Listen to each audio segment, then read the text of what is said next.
President Trump and Speaker Pelosi snipe at each other. Julian Assange faces charges, and we check the mailbag. I'm Ben Shapiro. This is The Ben Shapiro Show. Well, it's a busy Friday. The president also declassifying all sorts of material via his Attorney General, William Barr. We'll get to that. Theresa May, the Prime Minister of Britain, stepping down. We'll get to that as well. We'll get to all these things. But first, you've heard me talk about Helix mattresses for years. Helix makes the best, most comfortable mattresses designed to fit your unique body type and sleep preferences. And now the makers of Helix bring you a new brand focused on organic, all-natural mattresses. It's called Birch. The Birch mattress isn't just comfortable, it's also great for the environment. It's made with all-natural materials, breathable wool, sustainably sourced directly from New Zealand farmers, organic latex tapped from rubber trees, sustainable steel springs that contour to your body. Birch is one of the best and most affordable organic mattresses out there. It has a 25-year warranty, free shipping, and you get to try it out for 100 nights risk-free. If you don't like it, they'll pick it up and give you a full refund. And right now, Birch is offering $200 off all mattress orders for our listeners. Just go to Birch, BIRCH, living.com/Ben for $200 off your mattress order. That is birchliving.com/Ben for $200 off your mattress order right now. I love my own Helix sleep mattress, and now this new brand, environmentally friendly, also breathable. It sounds great. birchliving.com/Ben for $200 off your mattress order, which is a pretty spectacular deal. Once more, birchliving.com/Ben, BIRCH, living.com/Ben. Alrighty, so we begin today with the crazy fight between President Trump and Nancy Pelosi. So as we've been discussing for the past several days, Nancy Pelosi, the Democrats' strategy for 2020 is to make Donald Trump appear to be a crazy person. This is their chief strategy. And Nancy Pelosi is basically a suicide bomber doing this. I mean, I don't mean literally, obviously. I mean, politically speaking, Nancy Pelosi has basically strapped on the crazy vest, and she says, if I act crazy, it will get Trump to act crazy. I'm only elected by the people of San Francisco. President Trump is elected by the people of the United States, and that means people in San Francisco don't care if I'm crazy, but people broadly across the United States do care if Trump is crazy. So in a crazy fight, Trump is always going to lose because the referendum is going to be on Trump as president of the United States. Everybody understands what Nancy Pelosi is at this point, and it doesn't matter because, again, she's elected by crazy people in San Francisco. Donald Trump has to win a majority of the voters of the United States, at least in the Electoral College. It's hard to do that when people widely perceive you as being volatile. And Nancy Pelosi knows that, and that is why she has been basically jabbing at President Trump over and over and over again, saying that he's engaged in a cover-up, saying that he's unstable and all this sort of stuff. President Trump, because he's a counterpuncher, has a natural tendency to then engage in precisely the reverse sort of behavior, which is to rip on his political opponents and also to get supremely defensive about his own mental status. So Nancy Pelosi said yesterday that President Trump wants us to impeach him. Right? This is what she says, that President Trump is a crazy person, he's getting nothing done, and he wants us to impeach him in order to save himself. Here is the Speaker of the House, Nancy Pelosi, jabbing at Trump, deliberately poking at Trump in an attempt to get Trump to fire back at her in the most volatile possible fashion. You said in private, you suggested it today, that the president wants on some level to be impeached. Oh, yes. Oh, there's no question. The White House is just crying out for impeachment. That's why he flipped yesterday, because he was hoping when he saw that.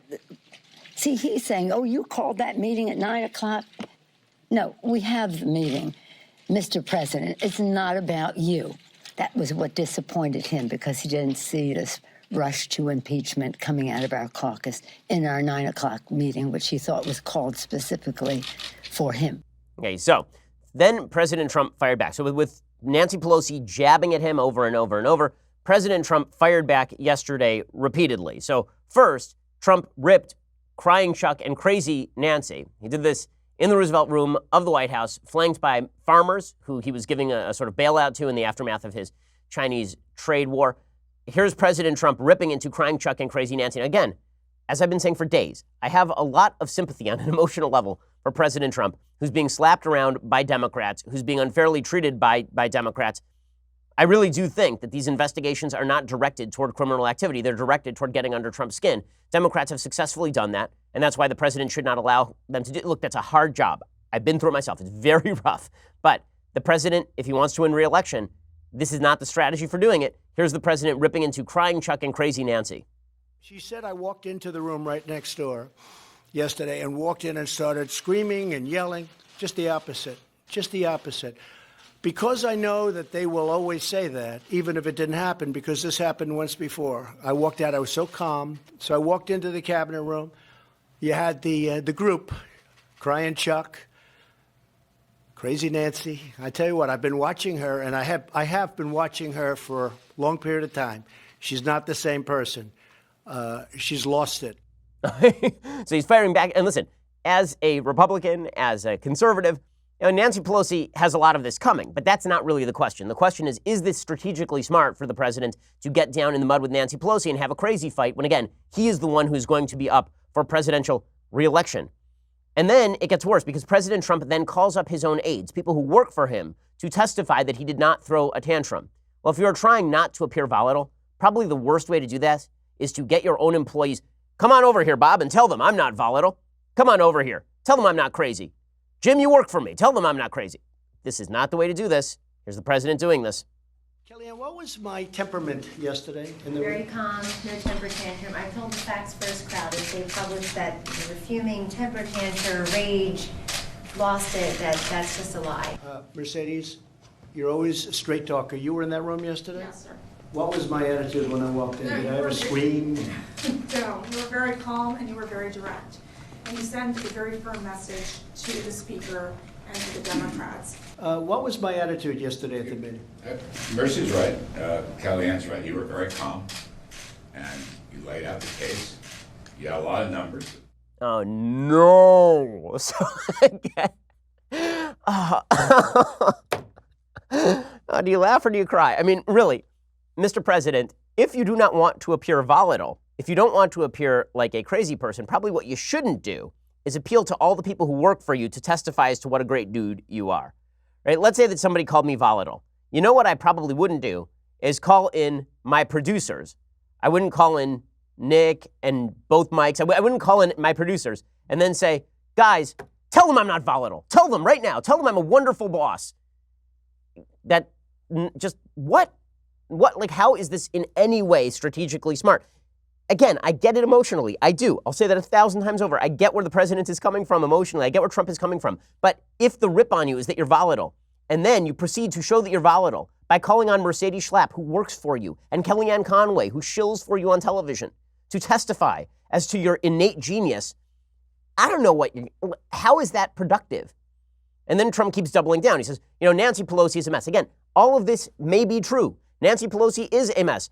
Yesterday, I played a clip of her on my radio show in which she is utterly inarticulate. It sounds like she's doing a Dadaist poem from the 1930s with some jazz music in the background. She's not speaking in complete sentences. But I am a podcast and radio host. I'm not the president who has to get reelected. Here's President Trump going after Nancy Pelosi again. Well, they're being very nice to her because they really, she's a mess. Look, let's face it, she doesn't understand it. And they sort of feel she's disintegrating before the rush. She does not understand it. They want to have her understand it before it's finished. It's signed. As you know, Mexico's approved the deal. Canada's approved the deal. And they're waiting to get a signal for her. Pelosi does not understand the bill. She doesn't understand it. Even though unions are in favor of it, farmers, everybody just about is in favor of it. Okay, so, and then he concludes this little riff, which went on for many, many minutes in the middle of this press conference with the farmers standing behind going, oh my God. Trump concluded this. I mean, this all goes under bad Trump, honestly. Like, there's good Trump and bad Trump in my good Trump, bad Trump matrix. This is all bad Trump. Not because it's morally evil or anything. The president has said some very immoral things. Nothing he is saying here is immoral, but it is ill-advised at the extreme level of ill-advised. And then Trump finishes with his favorite line. He says he's an extremely stable genius. This is like when people tell you they're exorbitantly wealthy or incredibly brilliant. When people have to tell you, they very often are not. And when the president, when's the last time you told your friends that you were an extremely stable genius? Here's the president of the United States doing that yesterday. For whatever reason, you'll explain this to me. I always got a lot of publicity. So if I said something, even as a private builder or whatever I was doing at the time, I would get a lot of publicity, and without a lot of trying. And I was against certain things. But if you look and you take a look back, you'll see all of the things that you're talking about and all of the things that you're asking about, I was against at that time. And I'm still against. I haven't changed very much. Been very consistent. I'm an extremely stable genius.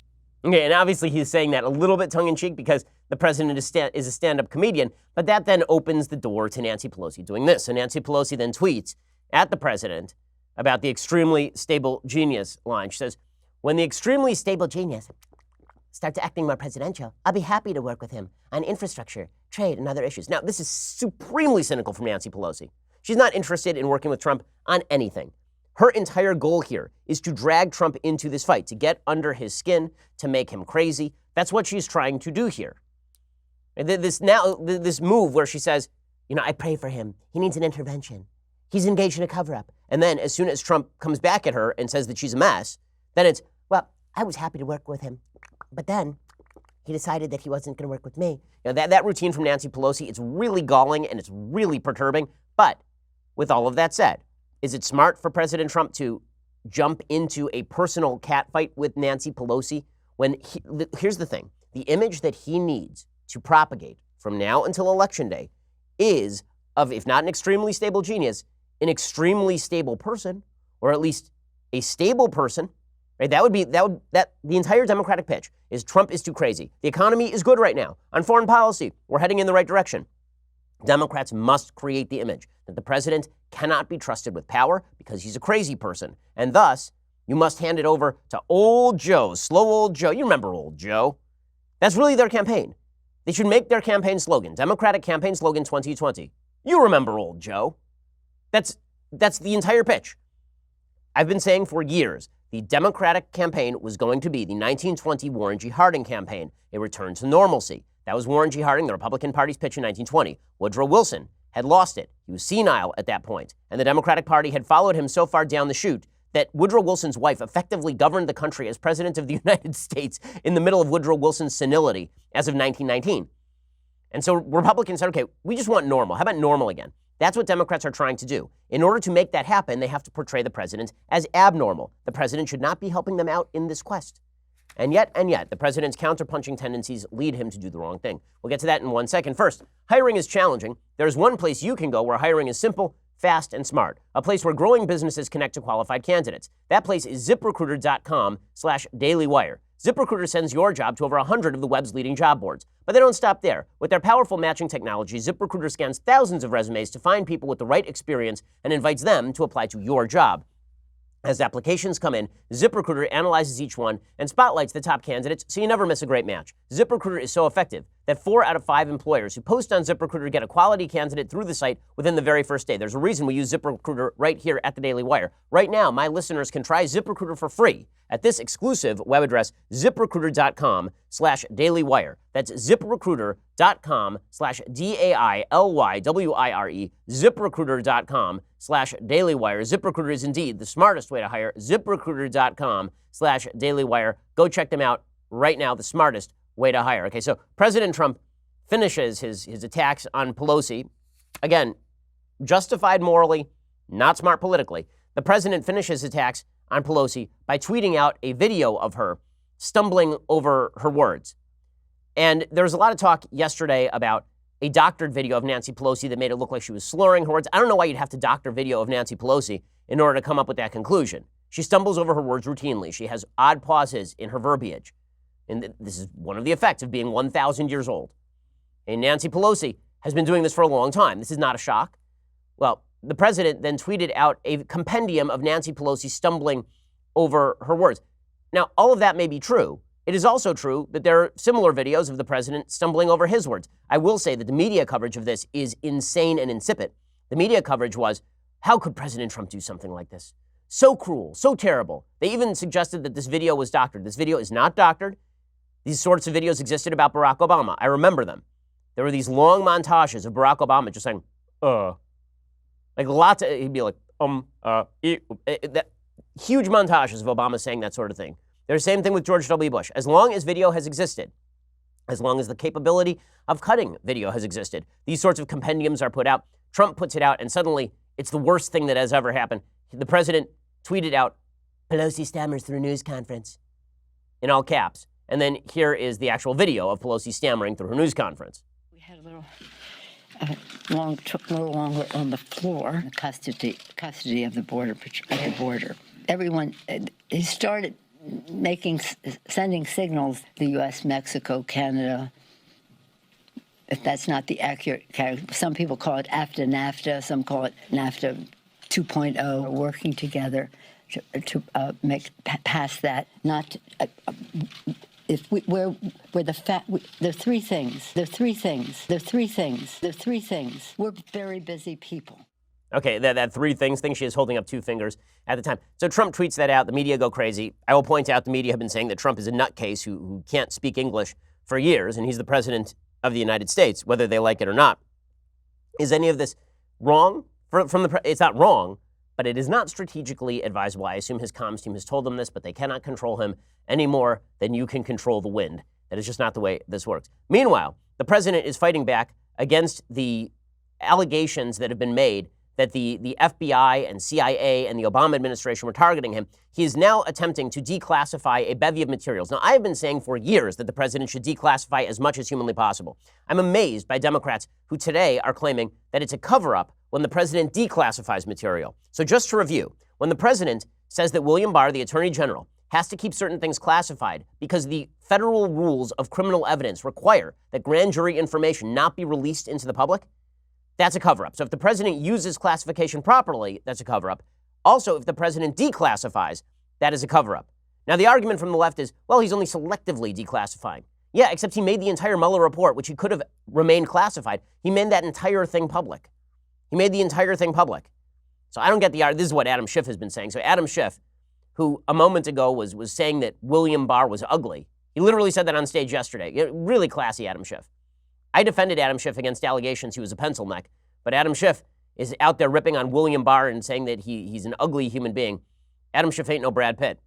Right, Adam Schiff tweeted out, while Trump stonewalls the public from learning the truth about his obstruction of justice, Trump and Barr conspire to weaponize law enforcement and classified information against their political enemies. The cover-up has entered a new and dangerous phase. This is un-American.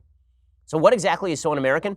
Trump has now given Barr the power to declassify intelligence related to the Russia probe. So just to get this straight, Schiff is accusing Barr and Trump of using classified information against their political enemies.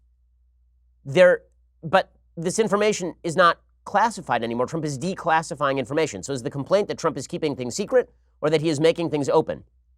And the Washington Post reports today, President Trump has granted Attorney General William Barr full and complete authority to declassify government secrets, issuing a memorandum late on Thursday that orders U.S. intelligence agencies to cooperate promptly with Barr's audit of the investigation into Russia's election interference in 2016. Now, the reason that Trump is issuing that order is because Trump suspects, and it may be right, that there are members of the FBI and the CIA who are going to attempt not to comply with his orders, not to comply with Attorney General Barr, and to throw stonewalls to stonewall Barr in this particular investigation. The president has long suspected that there are institutional forces working against him inside the intelligence community, the so-called deep state. And there were, in fact, those forces working against him during the 2016 campaign. I mean, this is not under controversy. Peter Strzok was openly texting his mistress, Lisa Page, about setting up insurance programs against Trump being elected and talking about how Trump would never become president and all of the rest of this. I mean, it was so bad that the Inspector General of the DOJ, Michael Horowitz, chided Strzok, and Strzok ended up being fired. According to the Post, the president's move gives Barr broad powers to unveil carefully guarded intelligence secrets about the Russia investigation, which the Attorney General requested to allow him to quickly carry out his review, according to the memo. The White House said today's action will ensure that all Americans learn the truth about the events that occurred and the actions that were taken during the last presidential election and will restore confidence in our public institutions. Now, again, I think this is a good strategy. I think the president should have done this a long time ago. There were a lot of complaints that the FISA warrant against Carter Page was unjustified, that it was based solely on the Steele dossier, that it was basically concocted by Trump's enemies to go after people who worked with Trump during the campaign. And I've been saying for years on this program, okay, so why doesn't the president just declassify that? If that's true, just declassify it. I am for more information in the public view. By the way, I was for the Mueller report becoming public. I'm still for as much of the Mueller report becoming public as is legally permissible. I'm not in favor of any sort of cover-up. I want more in the public eye, not less in the public eye. And I am happy with the president's decision to declassify a lot of this stuff and to leave Barr to do it. I don't think that Barr is a political hack in the way that Democrats are claiming he is a political hack. I think the president has legit questions. I think Trump has legit questions about what exactly went down during the Trump-Russia investigation.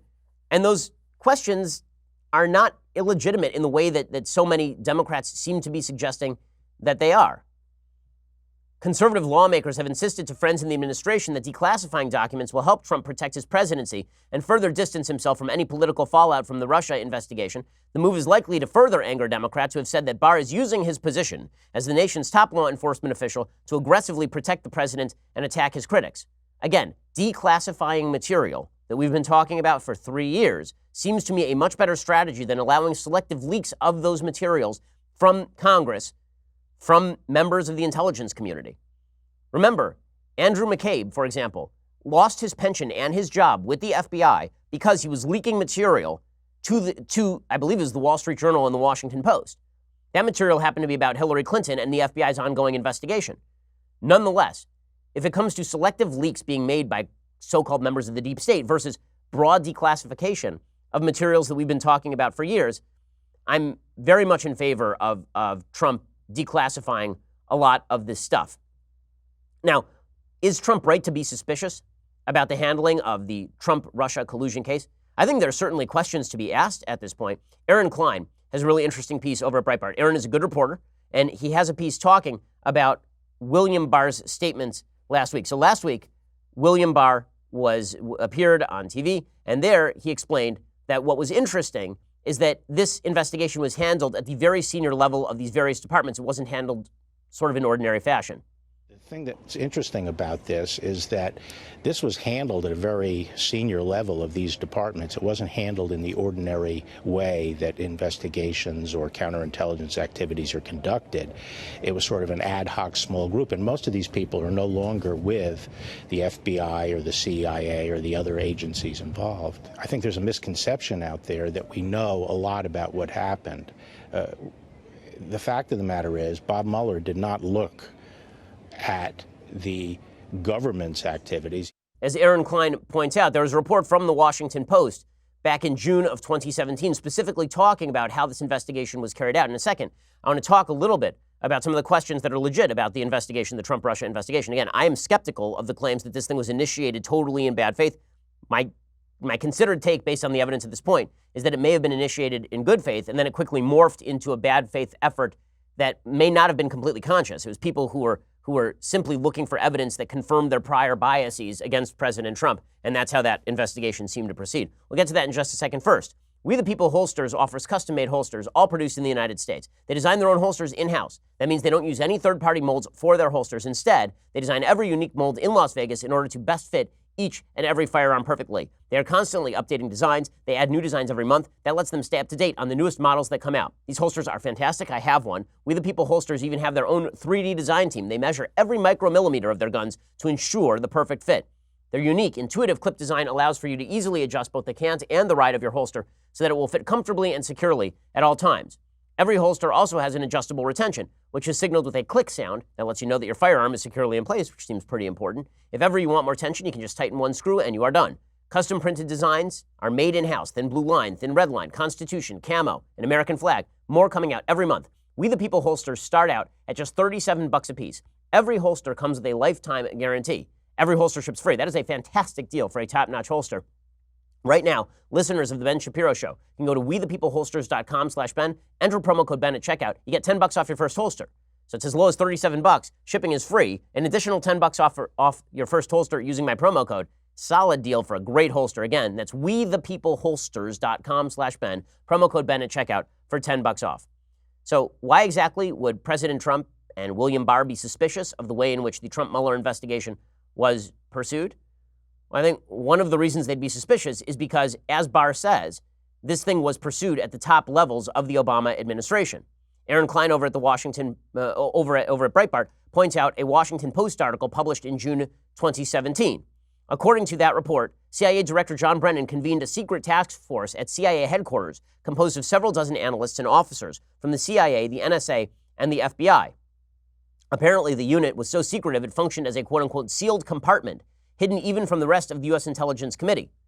The unit reported to top officials, the newspaper documented. They worked exclusively for two groups of customers, officials said. The first was Obama and fewer than 14 senior officials in government. The second was a team of operations specialists at the CIA, NSA, and FBI, who took direction from the task force on where to aim their subsequent efforts to collect more intelligence on Russia. The number of Obama administration officials, says Aaron Klein, who were allowed access to the Russia intelligence was also highly limited. At first, only 4 senior officials were involved: John Brennan, the Director of Intelligence James Clapper, Attorney General Loretta Lynch, and then FBI Director James Comey. Their aides were all barred from attending the initial meetings, and that gradually that circle widened to include Biden. Agendas were sent to cabinet secretaries, and they arrived in envelopes that subordinates were not supposed to open. This is not according to Breitbart. This is according to the Washington Post. When closed cabinet sessions on Russia began in the White House Situation Room in August, the video feed from the main room was even cut off during meetings so that aides were not able to see what exactly was going on behind closed doors. Does all of this make you at least a little suspicious? I think it's not unreasonable to be suspicious. That's why declassification would be useful. The more we see, the better at this point. And meanwhile, in other news, Theresa May, the Prime Minister of Britain, is now officially making it clear that she has resigned. She's making way for a new Prime Minister after she failed to shepherd through Brexit. For folks who don't remember the whole Brexit controversy, basically, the people of Great Britain voted that they no longer wished to be part of the European Union. They were sick of the regulations from unelected bureaucrats at the EU level. They were sick of all of the industrial regulations, the immigration regulations that were coming down from Brussels. These were people they had not voted for. And basically, they kicked back. They said, we're not interested in this. They voted for Brexit. And then the politicians in Britain got scared of the EU because the EU said, okay, well, if you leave, we're not going to make a deal with you on trade. If you leave, then we are basically going to blackmail you. And the politicians in Britain said, well, we're scared of that, so we're not going to leave, basically. And they kept proposing deal after deal after deal. They kept being rejected, deal after deal after deal. May finally turned in the keys to the car. She basically said, I can't do this anymore. I don't have any deals on the table I am capable of pushing at this point. Here she was today explaining why she is leaving. It is and will always remain a matter of deep regret to me that I have not been able to deliver Brexit. It will be for my successor to seek a way forward that honours the result of the referendum. I will shortly leave the job that it has been the honour of my life to hold. The second female Prime Minister, but certainly not the last. I do so with no ill will, but with enormous and enduring gratitude to have had the opportunity to serve the country I love. Yes, obviously, she's pretty upset about everything that's been going on. She was trying to negotiate a deal, like in her defense, she was trying to negotiate a deal that allowed Britain to keep a lot of the trade benefits of being part of the EU without keeping some of their regulations. And she presented a deal that was insufficient. She kept presenting it over and over. People kept voting it down. The people of Britain want out. How do we know they want out? Because in new polls, the Brexit Party, which did not exist until 5 minutes ago, led by Nigel Farage, who's become sort of an American fixture in media, thanks to the popularity of Brexit. Nigel Farage is now leading in the polls. His party is getting more voters combined than Conservative and Labour, which is an amazing, amazing statement right now. Now, is he going to end up being Prime Minister? Probably not. Probably the Conservative Party is now going to nominate somebody, to put forward somebody at the top of their list, like Boris Johnson, the former mayor of London, who is this very colorful figure, almost a Trump-like figure at the head of their party, who will likely be the next prime minister. He's the odds-on favorite in betting markets to be the next prime minister of Britain. His sole job will be to deliver Brexit. If that's a clean Brexit, it's a so-called no-deal Brexit, then it's a no-deal Brexit, meaning they don't make a pre-existing arrangement with the EU. They just say we're out. Now, I think that what May was trying to mitigate against was leaving, and then there are some economic consequences to that because the EU tries to punish the UK for leaving. And at that point, the Conservative Party pays the price for having implemented Brexit. But it's obvious that her own party wants it. She can't stand up to her own party. It's the people of Britain want this, and they are sick of being told by their political class not to move forward with this. We spoke yesterday on our radio show with Douglas Carswell, who is the founder of Vote Leave and a former member of the UK Independent Party, and he discussed the fact that all of this was eventually going to lead to the people of Britain getting what they wanted. There was a referendum. That referendum remains popular. That referendum was to leave the EU, and the Remainers, who are much of the political class, are simply not up for it. Carswell, by the way, is not a trade restrictionist, so there's been a lot of lying press about what exactly Brexit is designed to do, that Brexit is designed to basically erect a wall around Britain or something like that. I know many of the leaders of the Brexit movement, including people like Daniel Hannan, who was pushing to eliminate his own job. He was a member of the EU Parliament, and he was pushing to eliminate his own job. And he's been saying for a long time he's a free trader, but having a free trade relationship with the EU does not require you to accept Brussels' determination on who gets to live in Britain, for example. May said, she said, quote, "I believe it was right to persevere even when the odds against success seemed high. It is and will always be a matter of deep regret. I have not been able to deliver Brexit." So she now joins a series of Conservative prime ministers who have fallen over the question of Britain's relationship with Europe. David Cameron, John Major, Margaret Thatcher, all of them were ousted in part because they could not get their party to agree on how closely tied Britain and the continent should be, according to the Washington Post. May had spent 2 years negotiating in secret a Brexit withdrawal deal with the EU, only to see it rejected 3 times by the House of Commons. Many of her own Conservatives refused to support her. Earlier this week, she was still vowing to push on, offering a tweaked version of her Brexit plan. It was rejected so swiftly and resoundingly by so many lawmakers, including members of her own cabinet, it became clear that she was going to be ushered out very, very soon. Now, there are a bunch of people who are jockeying for position inside the Conservative Party. As I say, Boris Johnson, who once said that his chances of being prime minister are about as good as the chances of finding Elvis on Mars, is the current favorite in opinion polls and betting markets to become the next British prime minister. On Friday, Johnson came forward and complimented May on a very dignified statement. He tweeted his thanks to her for her stoical service and said it was now time to follow her urgings to come together and deliver Brexit. Nicola Sturgeon is a leader of the Scottish National Party and added that that Johnson was some form of hypocrite. Johnson is popular with the Conservative grassroots. He served 2 terms as mayor of London, which traditionally votes Labour, proving he has some cross-party appeal. He lost support in some circles after the 2016 referendum. He put himself forward as the face of the Brexit campaign. He served as foreign secretary under May, but he had already left. Anybody who is still basically in this cabinet is not going to be prime minister anymore. Other possible contenders, former Brexit secretary Dominic Raab, environmental secretary Michael Gove. Raab is sort of the outsider pick to be prime minister if it is not Boris Johnson. Any lawmaker can put their name forward as long as they have the backing of 2 Conservative members of parliament.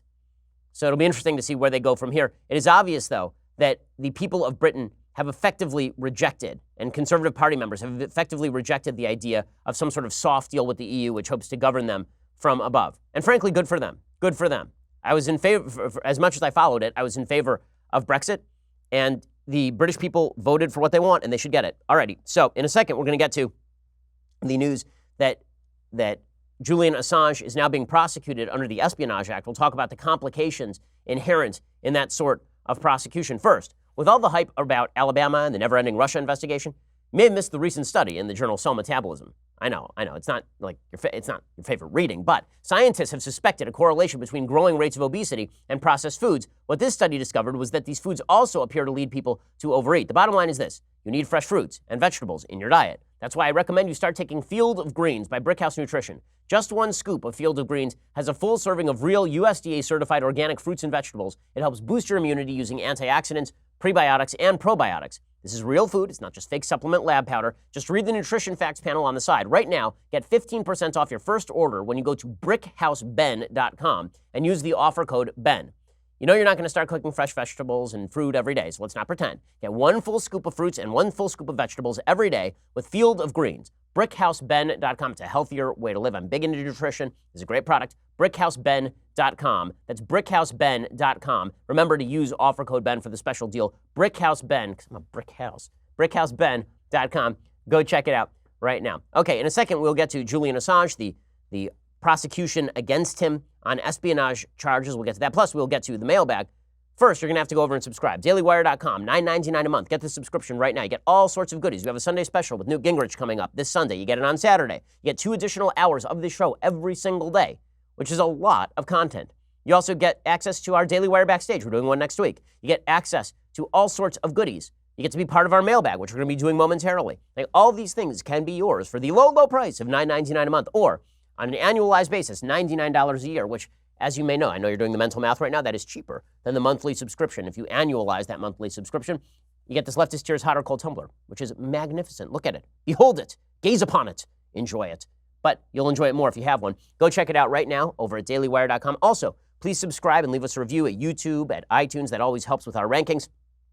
We were the 2nd largest podcast in America overall, according to Podtrac last month. Help us get to number 1 by going over to YouTube and watching, telling all your friends about it. We are the largest, fastest growing conservative podcast and radio show in the nation.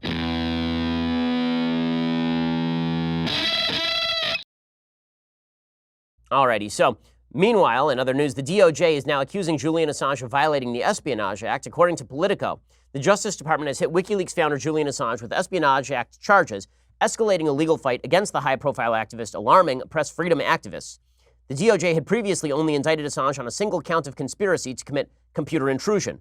Thursday's revelation of the additional 18 charges filed in the Eastern District of Virginia means that Assange could face significantly more prison time if found guilty. The alleged Espionage Act violations relate to Assange's complicity with Bradley Manning, a former U.S. Army soldier who was convicted in July 2013 of violating the Espionage Act after he shuttled troves of classified government information to WikiLeaks. Officials said that Assange solicited the information from and then brazenly published details that put the government's human sources at risk. Now, the original charges suggested that Assange was working with Manning to actually hack the government. And that was the original charge. And that charge may or may not have been sustainable. Now they are charging him under the Espionage Act. Now, traditionally, the Espionage Act has been used against government officials like Manning because if you are a traitor to the United States who decides to hack into classified information and then reveal it to the public, you're violating public trust. You're not allowed to treat classified material that way unless you happen to be Hillary Clinton. But under the Espionage Act, it's been pretty controversial whether you can prosecute a quote-unquote journalist for publishing that material. So, for example, in the Pentagon Papers case, the Pentagon Papers case surrounded the release of the Pentagon Papers, which were these secret studies about Vietnam, by the New York Times. The Supreme Court, rejected the government's attempts to prevent the New York Times and the Washington Post from publishing a leaked copy of a top-secret study of the Vietnam War. The court had an opinion. It simply said that the government had not met its heavy burden of justifying a prior restraint on publication. So in other words, they couldn't say preemptively that the New York Times and Washington Post could not publish. However, the court did say that you might be able to punish somebody after the fact for having published. Prior restraints require a greater burden of proof than punishment after the fact. Also, you have to ask what kind of classified material is being published. Is it classified material that does damage to the United States in terms of PR, or does it actually put human beings at risk? So, for example, Justice Potter Stewart, who wrote a concurring opinion in that case, he said he was convinced that the executive is correct with respect to some of the documents involved, but I cannot say that disclosure of any of them will surely result in direct, immediate, and irreparable damage to our nation or its people. Well, that's not the case with a lot of the documents that were promoted by WikiLeaks. They included actual material sources of intelligence, the names of people who are cooperating with Americans in Afghanistan, in Iraq. It put people's lives at risk. The State Department begged Assange not to release that stuff. Assange went ahead and released that stuff anyway. Now, one thing that's always been very fuzzy is, does this mean that the press have some sort of different rights than any other normal human being? Like, freedom of the press under the First Amendment is not a suggestion that you get a badge that says journalist on it and now you have extra rights. Freedom of the press means that the government cannot stop you from printing things. However, can the government stop you from revealing classified information that endangers American soldiers overseas? The answer there is probably yes. The answer that otherwise, they couldn't really prosecute anybody for even hacking into America's documents and then revealing them. Like, why there should be a journalistic exception to this rule is beyond me. However, the government should, in fact, have to prove that the material that they seek to restrict is presenting a serious danger, because otherwise you can't have any government oversight at all. You can't have whistleblowers, you can't have leakers, you can't have any of that stuff. So this does present a serious constitutional issue. One of the issues also is whether Julian Assange is entitled to those protections, given the fact that Julian Assange may in fact be basically a Russian front. If Julian Assange is a Russian front, then this is not just a matter of a quote-unquote journalist revealing information, then it's a matter of an enemy party revealing information about the United States directed at damaging the United States. It raises all sorts of kind of fascinating legal issues. There's a really interesting piece from a few years back from the Reporters Committee for Freedom of the Press about WikiLeaks, and in that piece they basically suggest that journalists have never been successfully prosecuted under the Espionage Act. So the question is going to be whether Assange changes that precedent, whether he can be successfully prosecuted under the act. Barack Obama, by the way, repeatedly invoked the Espionage Act in order to prosecute people. He prosecuted something like 7 people under the Espionage Act. They weren't journalists. It was people leaking to journalists. So the question is Assange a journalist? Is Assange a leaker? Was he participating in the hack? That's the real question here. But it's kind of fascinating because obviously Assange raises serious press freedom issues. And as I say, I don't think this is unique to the Trump administration, the attempt by the press to play this as Trump cracking down on the press because he doesn't like Julian Assange. I was there like 5 minutes ago when President Trump was praising WikiLeaks. So this is not personal animus that Trump has against Julian Assange or anything like that, or personal animus for the DOJ against WikiLeaks. WikiLeaks has been an extraordinarily dangerous player in this space for a decade at this point. Alrighty, it's time for some mailbag because it is a Friday. So let's jump right in. Javi says, "Hi, Ben.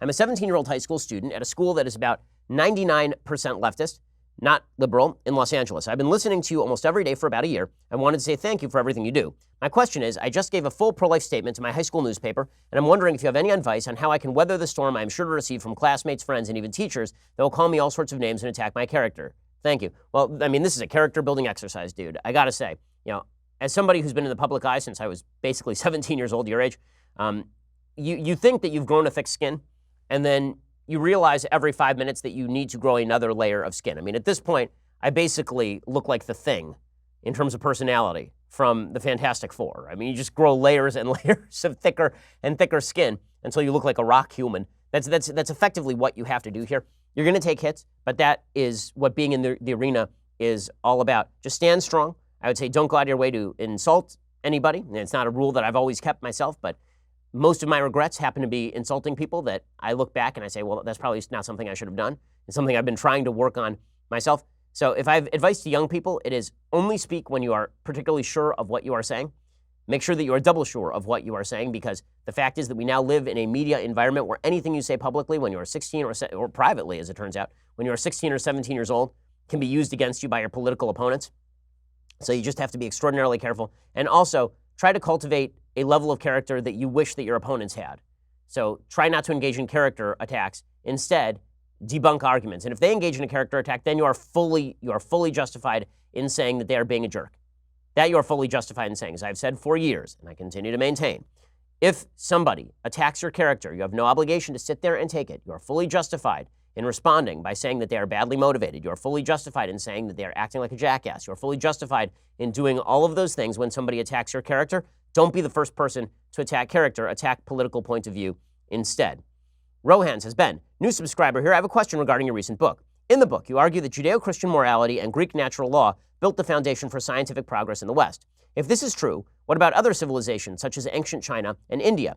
These civilizations made important discoveries as well, but did not have the same foundation as the West. Also, the Roman Empire made great technological advances before Judeo-Christian influence. Thank you for all you do. Best, Rohan." Well, the truth is that the vision of modern science, the idea of hypothesis and hypothesis being rejected by evidence, that sort of science, experimental science, is unique to the West. There's a difference between technological progress, which does exist in a vast number of civilizations, and that technological progress is generally linked to the human need to overcome the environment around them.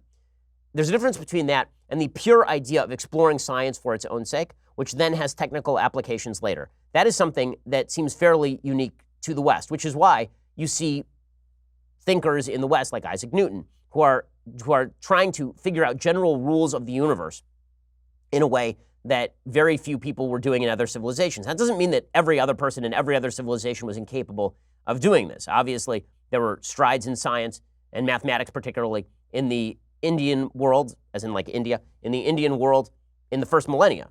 But the great expanse of science was deeply wedded to, historically speaking, the Judeo-Christian belief that in order to investigate God, you had to investigate God's universe. And that was tied to a Greek natural law, evidentiary-based position, that the way to discover natural rules was to look at the evidence. I mean, that's an Aristotelian idea.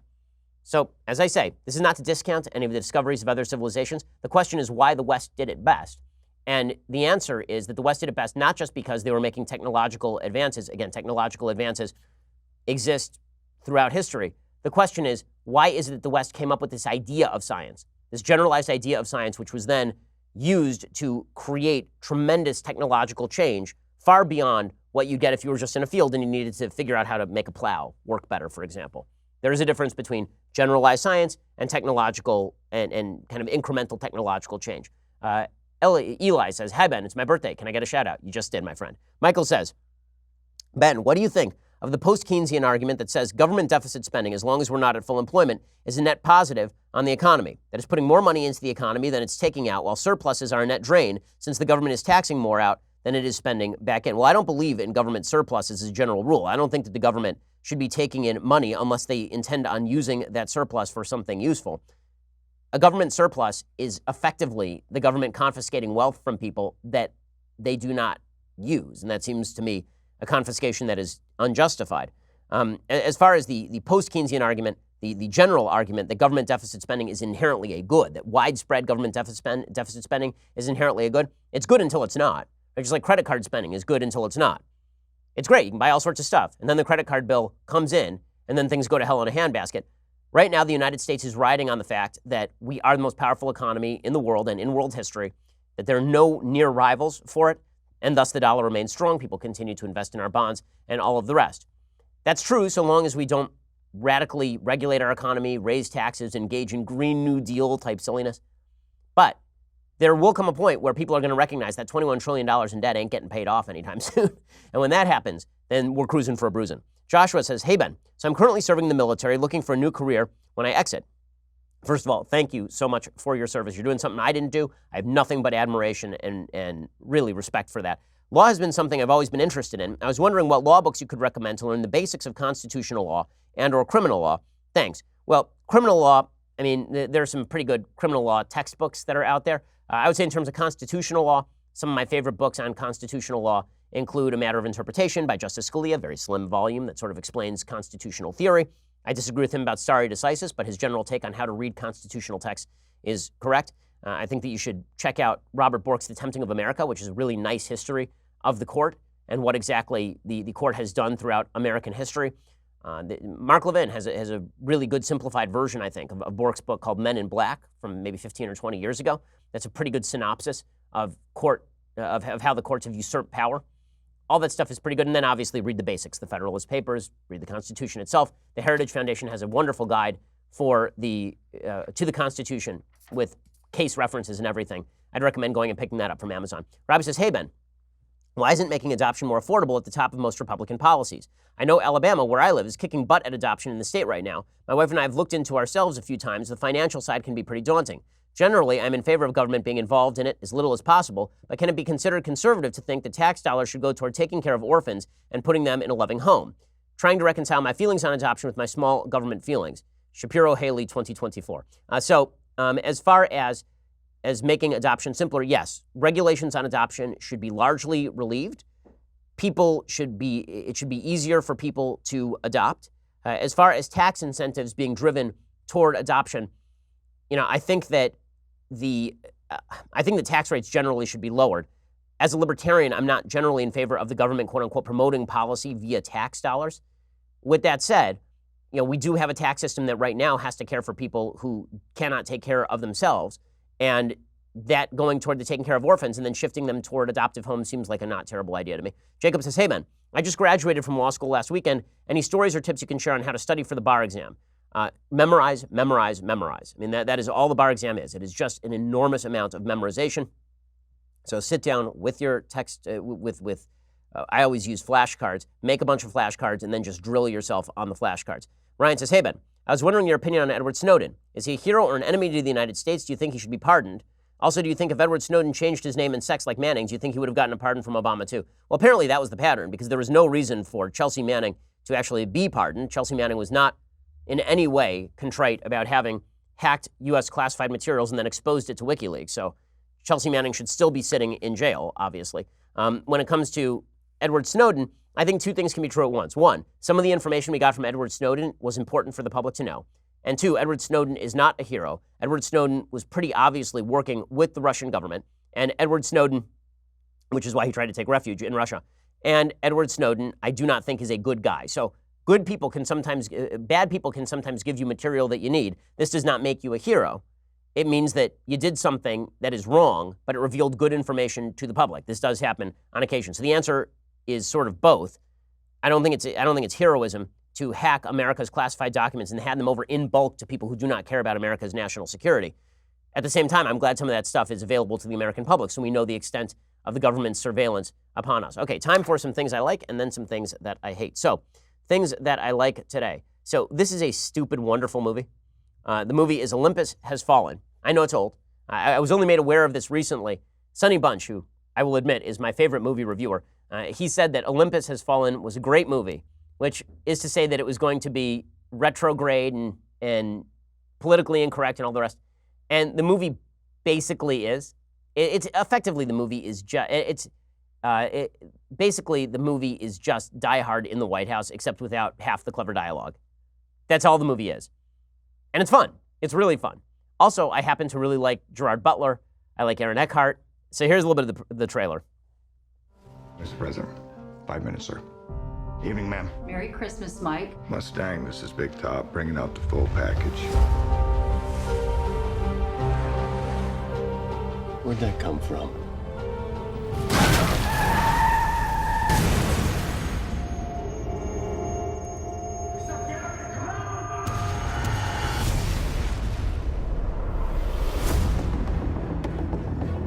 Everybody knows you did the right thing on that bridge. Even the president knows. Okay, so the film it's so silly, and yet it's so kind of great. If Bruce Willis didn't have anything witty to say in Die Hard, this is the film. But it's kind of clever and fun. You can go check out Olympus Has Fallen. I haven't seen London Has Fallen yet. I've heard it's even more reactionary, so that means that I'll probably have to watch it. Okay, time for some things that I hate. Okay, thing that I hate, number one. So Stacey Abrams continues to trot around claiming that she's the actual governor of Georgia. I mean, this is just crazy towns at this point. At a certain point, you do have to accept the reality that you lost the Georgia election by some 55,000 votes. That's not supremely close. That's 55. That's a lot of votes.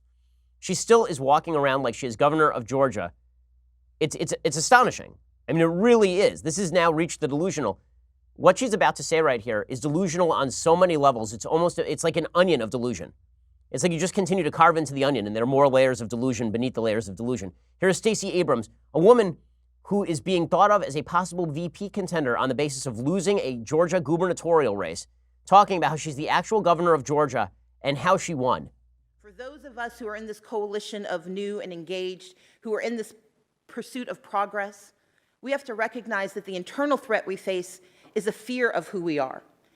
The notion of identity politics has been peddled for the last 10 years, and it's been used as a dog whistle to say that we shouldn't pay too much attention to the new voices coming into progress. I would argue that identity politics is exactly who we are, and it's exactly how we won.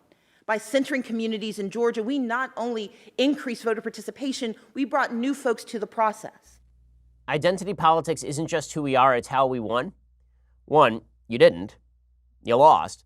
Second of all, identity politics is not who we are. If you're a rational human being, you try to get beyond the identity politics. You try to get beyond the notion that you are just what your group identity says that you are not merely a person who was, quote unquote, born a Jew ethnically or born black in the case of Stacey Abrams. That instead, you're supposed to find a set of ideas that you wish to espouse and then have discussions about those ideas with others. This is the basis of a republic, particularly a multi-ethnic republic. If you're going to have a multi-ethnic republic in which everybody sort of reverts back to their own innate genetic identity, and that's the only argument that you can make, you can't have a republic. So layers of delusion from Stacey Abrams. The fact that she's been so widely praised by the media is absolutely astonishing to me. She may be a good speaker, but she is also at this point engaged in tremendous levels of delusion. Okay, other things that I hate. John Walker Lindh, the American Taliban, is out. So that's great. So John Walker Lindh, you'll remember all the way back from the beginning of the war on terror. He was 17. He left his home in California in 1998 to study Arabic in Yemen. He then went to Pakistan in 2000, and then he went to Afghanistan, and he served as a Taliban volunteer in al-Qaeda training camp. And then he was held at a prison near Mazar-e-Sharif in Afghanistan, where an uprising claimed the first U.S. casualty of war, a 32-year-old CIA officer named Johnny Michael Spann. Spann was killed after questioning Lindh. Although the government didn't offer evidence that Lindh had participated in the revolt at trial, he pled guilty to charges of providing support to the Taliban and carrying a rifle and a grenade. Now, in days past, this person would have been put up against a wall and shot for treason. Now, he gets put in jail, taken care of for 20 years, and then let out, despite the fact that according to the National Counterterrorism Center, Lindh had, quote, continued to advocate for global jihad and to write and translate violent extremist texts. That's as of 2017. Another 2017 assessment from the Bureau of Prisons said he had made supportive statements about the Islamic State. Yeah, that is not good U.S. policy to be letting people, I mean, he hasn't even served his full sentence. The sentence was 20, he served 17. This is madness. The good news is that eventually he'll end up as a professor at a major American university, because that's pretty much all it takes these days, is to hate America with a deep and abiding passion. Alrighty, we'll be back here later today with 2 additional hours of Ben Shapiro Show, or We'll see you here on Monday, and have a wonderful weekend. I'm Ben Shapiro. This is The Ben Shapiro Show.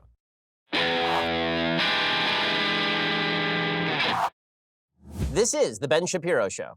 Executive producer Jeremy Boring. Senior producer Jonathan Hay. Our supervising producer is Mathis Glover. And our technical producer is Austin Stevens. Edited by Adam Sayevitz. Audio is mixed by Mike Caromina. Hair and makeup is by Jesua Olvera. Production assistant Nick Sheehan. The Ben Shapiro Show is a Daily Wire production. Copyright Daily Wire 2019.